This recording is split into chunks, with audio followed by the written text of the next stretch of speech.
All right, time now to check back in with Lou Norman at Enormous Mobile Specialty. He has some tech talk, talking about some helpful tips for your car, like not leaving meatballs on the radiator. Yes, it does. Makes a terrible smell there. Good morning to you, Lou.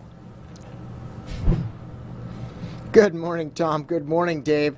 In the tease, I said, what is this electronic module that we have here, and why is it like popping open?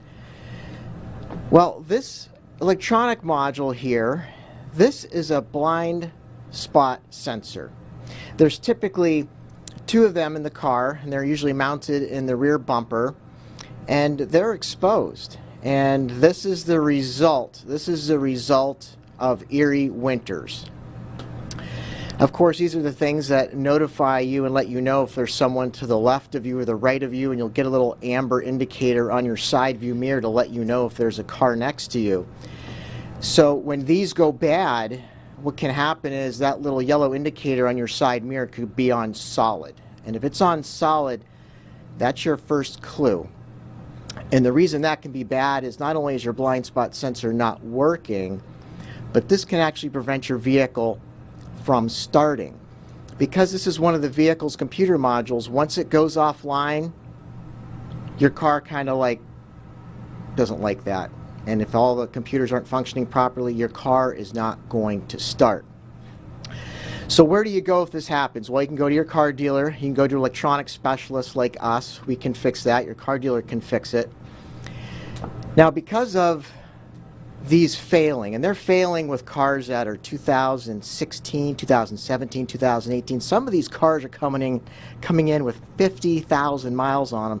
In my opinion, that's not a lot of miles to have things like this failing. So some of the car manufacturers have actually increased the warranty on these items.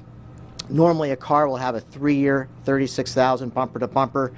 Some car manufacturers have said, well, you know, we're going to give you 6 years, 60,000 miles in these blind spot modules. And of course, some people are coming in at 70,000, 80,000 miles, and they have to pay for it. These are not cheap to replace. So how can you prevent these from failing? Well, they're exposed. It's kind of difficult. If your vehicle has the opportunity to have mud flaps or splash guards on it, get those on it, because everything from the rear tires is blowing back up against that rear bumper and is going to end up on these. Something else you can do is during the wintertime, try to take your vehicle to a car wash. Have them spray the water up there and try to remove that salt so it stops binding onto the wire harnesses and onto the electronic modules on those blind spot sensors. So with today's Tech Talk, I'm Lou, the electronics guy in Harbor Creek, and for more information about what our electronic shop can do for you, check out our website. It's enormous.net. That's enormis.net. We'll click the contact us. We'll see what we can do for you. And Dave and Tom, back to you in the studio. All right. Thank you so much, Lou. Appreciate it. You know what Lou is missing? What's that? His name on his sweatshirts. He doesn't have his name there. It should say Lou. Big 3 letters, Lou. Just something to consider.